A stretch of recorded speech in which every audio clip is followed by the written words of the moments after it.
안녕하십니까. 유익한 정보를 제공하고자 만든 김용민입니다.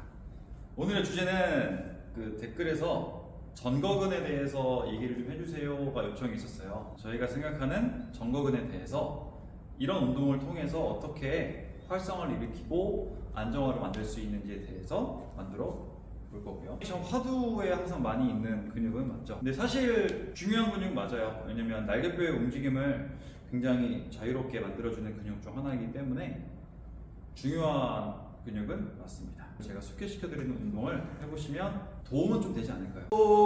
이영국입니다. 안녕하세요, 이용욱입니다. 자, 전거근, 톱니근이라고도 하는데요. 이 톱니근이 세라투스 엔테리어라고 부르기도 하고, 전거근이 어떤 역할을 하는지 이제 윤공 선생님이 저를 기준으로 한번 설명을 하도록 하겠습니다. 자, 어떤 기능이 있나요? 저는 대표적인 거 두 가지만 말씀을 드리도록 하겠습니다. 이 날개뼈를 기준으로 했을 때 우리가 팔을 들어올리는 동작이 있어서 이 날개뼈가 상반회전하는 동작에 도움을 많이 주는 근육이고, 첫 번째 기능이고요. 두 번째 같은 경우는 이제 복싱 선수들이 팔을 뻗을 때 펀치를 하는 동작이 있어서 날개뼈가 앞으로 같이 밀려오는 전인 이제 혹은 벌림이라고도 하는 이런 동작을 담당하고 있습니다. 그러면 그 애들을 좀 자유자재로 움직일 수 있게 해주는 역할을 하는 게 전거근이라고 합니다. 이 전거근이 지금 말씀드린 것처럼 되게 자유롭게 날개뼈를 움직일 수 있게 해주기 때문에 어깨가 안 좋으신 분들이나 통증을 수반한다거나 특정한 웨이트 트레이닝을 할 때에도 기능적으로 약해진다라고 하면 당연히 문제가 있지 않을까 합니다. 전거근을 지금 A부터 Z까지 다 말씀드리기에는 시간적인 제한이 있다 보니까 수준별로 너무 통증이 심하다거나 아니면 조금 더 강한 전거근의 역할을 갖고 싶다거나 하는 걸 나눠서 한번 찍어보도록 하겠습니다.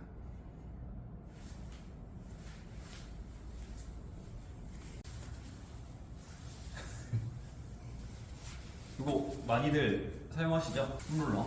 재활이란 표현이 그렇긴 하지만 기능을 조금 향상시키기 위한 첫 번째로 저는 폼롤러를 추천을 하는데요. 그 이유가 근육이 뭔가 뭉쳤다 또는 기능이 떨어졌다 라고 하면 근육의 톤, 말랑말랑함이 많이 굳어져 있을 확률이 큽니다. 이런 것들을 가볍게 내 체중을 이용해서 물리적인 힘으로 근육을 톤을 조금 좋게 만드는 거로 목적을 두는 편이기 때문에 톱니근을 가볍게 마사지 또는 롤링을 좀 시켜보도록 할게요. 간단합니다. 겨드랑이 근처에다가 폼롤러를 두시고 생각보다 광범위하게 붙어 있어요. 그래서 저는 처음에는 그냥 가볍게 근육을 이렇게 있다라고 하면 세로 방향으로 가볍게 좀 먼저 눌러서 길이가 늘어날 수 있게 만들어주는 편이고, 여기서 통증이 좀 많이 수반이 되면은 시간을 조금 할애하시는 게 좋고요. 좀 적응이 되면은 저는 아래 위로도 이렇게 광범위하니까. 근데 어저께 제가 운동을 좀 많이 했더니 근육통이 좀 많이 있어요.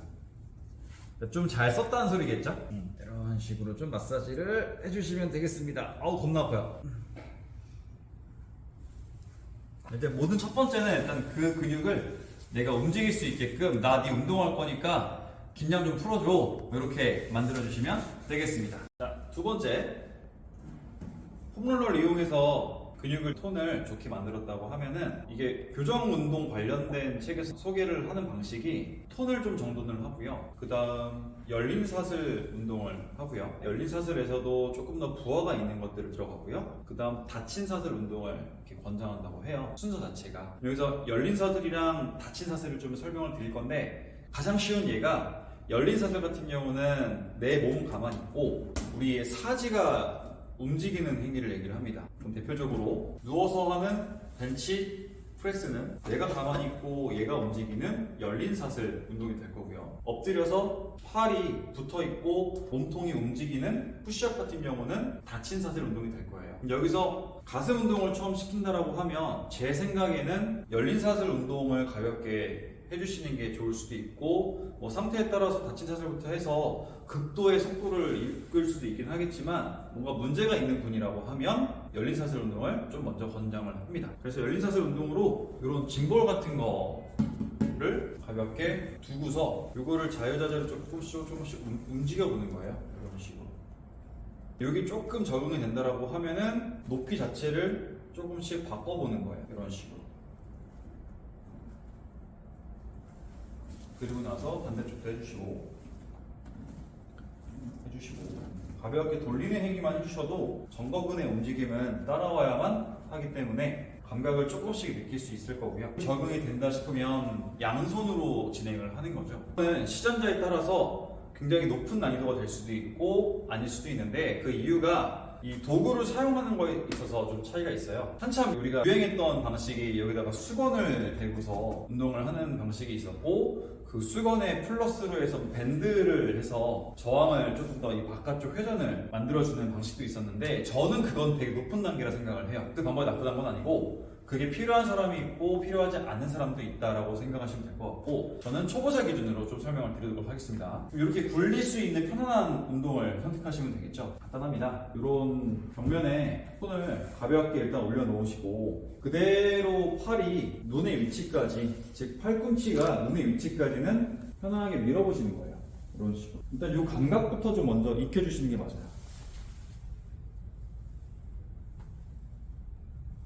주의사항은 팔의 모양 뭐 이런 것도 중요하지만 더 중요한 건 제 생각에는 이 얼굴의 위치라고 생각을 합니다. 대부분 전거근을 사용률이 떨어지시는 분들 같은 경우에는 이 얼굴의 위치 자체가 굉장히 불안정한 상태가 좀 많거든요. 그래서 이렇게 세팅을 하셨을 때 얼굴이 좀 떨어진다거나 너무 지나치게 위를 보고 있다거나 그런 것들 좀 조심하시고 제가 우리 회원님들께 드리는 Q&A 같은 경우에는 이 침샘 있죠? 침샘 또는 목젖을 가볍게 좀 당겨준다라고 표현을 해요. 정말 살짝. 그러면 가슴이 약간 열리는 효과를 가져올 수 있거든요. 이 상태에서 얘는 안 떨어지게 잘 진행을 하셔야겠고 침샘을 정말 살짝 뒤쪽으로 하는 느낌으로 정말 살짝이에요. 그리고 나서 그 침샘을 유지한 상태로 부드럽게 팔꿈치가 눈의 위치까지 올라와 주시게 되면은 굉장히 느낌이 잘 옵니다. 이건 많이 따라해 보시면 좋을 것 같아요. 침샘 이런 식으로 둘 침샘 이렇게 해서 여기가 전거근이라구나 라고 뇌랑 인지가 되시면 그 이후에는 조금씩 단계별로 올라가시면 되겠습니다. 여기서 이제 제가 조금 높은 난이도로 한번 가볼 건데 세 번째 조금 더 높은 난이도로 들어보도록 할게요. 이 동작이 쉽게 보일 수도 있겠지만 해보시면 전거근의 강제 활성이 좋고요. 복부 쪽에 대한 지지력도 많이 필요한 동작이기 때문에 저는 회원님들한테 운동 전에 좀 가볍게 선행을 해달라고 부탁하는 편입니다. 짐볼에 가볍게 기대주세요. 아까 두 번째 제가 팁 드렸던 거 있죠. 얼굴의 위치가 굉장히 떨어지거나 그렇다고 너무 과하게 들지 않은 상태에서 침샘을 살짝 뒤쪽으로 당겨주시는 거예요. 정말 살짝이요. 그러면 얼굴이나 가슴의 형태가 뒤로 빠지는 만큼 이 팔 자체는 좀 앞쪽으로 전단이 될 수밖에 없거든요. 왜냐면 하나가 뒤로 빠지니까 한쪽은 나올 수밖에 없겠죠. 그 형태에서 일단 버텨보시는 거예요. 그냥 짐볼의 특성상 많이 움직일 거 아닙니까? 이 상태에서도 전거근이라는 근육 자체가 인지 능력을 많이 키울 수 있다는 거 아시면 되고 이게 조금 적응이 되시면 이 잡고 있는 짐볼을 정말 살짝 위치를 옮겨 보시는 거예요.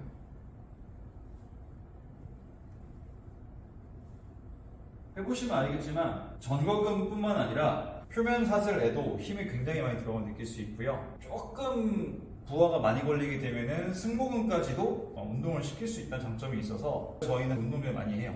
왜냐면 아까 전에 1번, 2번 같은 경우에는 진짜 극초보자분들에 해당해서 그거를 인지 작업을 만들 때 많이 사용을 하고요. 실질적으로 운동을 헬스를 좋아하시는 분들이라고 하면 그래도 그 정도의 느낌은 아실 거라고 생각이 들기 때문에 이런 안정화 작업을 이 짐볼 위에서 좀 하는 편입니다. 그 다음 조금 높은 단계 다친 사슬 운동이 끝판으로 좀 본다 했잖아요. 제가 추천하는 전거근 다친 사슬 운동 하나 소개시켜드리도록 하겠습니다. 이거 조금 힘들고 이해만 잘 하시면은 상체 운동뿐만 아니라 하체 운동 하시기 전에도 좋은 준비 운동이 되지 않을까 싶습니다. 첫 번째, 일단 내발기기 자세로 살짝 만들어줍니다. 그리고 이 손을 이용해서 지면을 살짝 밀어주는 행위를 하게 되면 그 전거근 유명한 운동 있잖아요. 푸시업 플러스 자세가 살짝 나와요. 살짝 지탱을 해주시고 목에 견고한 지탱은 항상 기본으로 가셔야 됩니다. 그 상태에서 무릎을 살짝 띄웁니다. 엉덩이를요 대각선 뒤로 쭉 빼줄 거예요.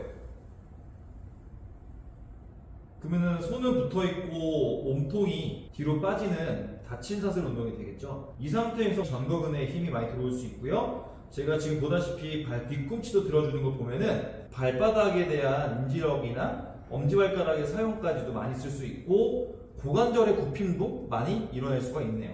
해주시고 다시 한번 가볍게 푸시업 플러스 자세 살짝 만들어주고 목에 대한 견고함, 인지, 무릎 띄워주고 엉덩이 대각선 뒤로 쭉 밀어주면서 몸통이 손에서 멀어지게끔 자, 요거가 하나 있고 그 다음은 여기서는 날개뼈가 이렇게 위아래로 움직이는 행태를 가져간 거잖아요. 정거근은 아까 우리 윤국 선생님 말씀하신 것처럼 앞으로 내밀고 뒤로 당겨주는 것도 있어요. 요것도 한번 보여드리도록 할게요. 사이드 플랭크 자세에서 얘가 가만히 있고 몸통이 가볍게 앞뒤로 돌려줄 수 있다라고 하면 굉장히 좋은 다친 사슬의 정거근의 활성도, 즉 견흉 관절이라고 하는 관절부의 움직임을 만들 수 있을 것 같아요. 이런 식으로 뭐 이렇게 하셔도 되고 이제 조금 적응이 되면은 난이도를 올라가시면 되겠죠. 사이드 플랭크를 가볍게 만들어 놓고 몸통을 돌려줍니다.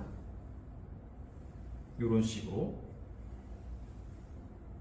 때에 따라서 손의 위치를 다양하게 넘겨보기도 하고 베리에이션을 주면서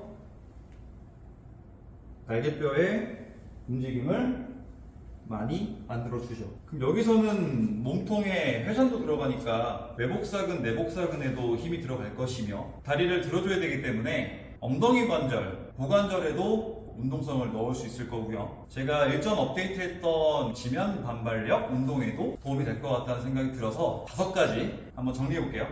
첫 번째, 폼롤러 이용해서 텐션들을 정돈시켜라. 두 번째, 열린 사슬이라는 운동을 내 몸에서 멀어진 형태에서 집중을 해줘라.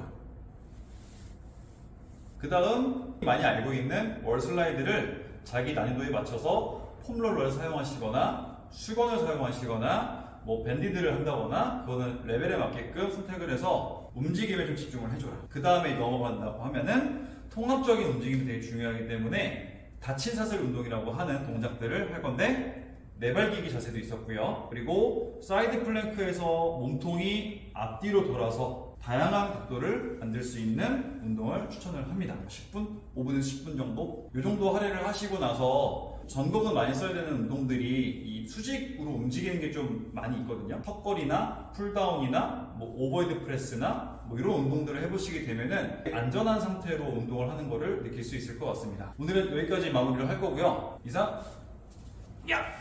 오 김정민이었습니다. 안녕.